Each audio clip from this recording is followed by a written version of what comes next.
Hello again everyone. So in this video I would like to encourage you to install Unity for individual use, because if you install it as an individual use, not commercial or as a student, but as a student you have to show your credentials, I think.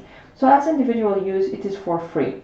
So here's the website. You just have to copy this, alright, and then go to Unity Store and then start the installation. Before you do so, before you do so, please watch this video. There's a video over here. I haven't made this video because I installed Unity a while back. So this video is made just recently, 2020. I know that we are 2021, so I installed Unity a while back. So now this video, I've seen it, so it has the most updated interface and all that. So you could follow this video for Unity installation. I believe I also have a video on my channel. I'm going to pull it out and put it here also for you if you would like to see the last year video that I probably even last year I couldn't make a video for my students because I already have it installed.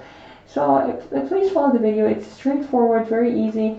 This video is very informative. Here you just have to click on start now, and before all this you just have to agree to the licensing, and then here take a note of where it is installed, which folder, and then basically wait for it, and then open it, and then over here just install it.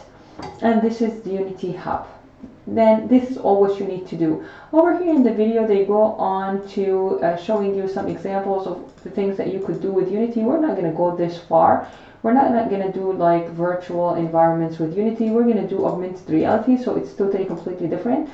And but if you would like to take a look at what Unity has to offer, of course this is a very good video for you to watch. So it's quite easy easy to do. I also would like to encourage you to bring your own laptop, your own computer to campus on Tuesday with Unity installed.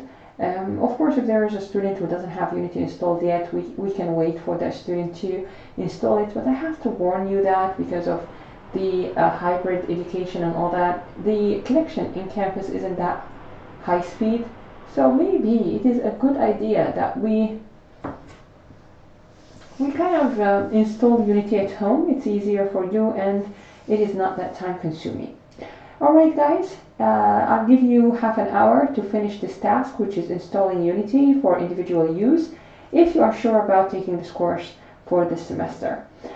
If you are not sure, don't worry, you can go to Control Panel on your computer after installing Unity and uninstall it so that you can get rid of it and have more space on your hard disk.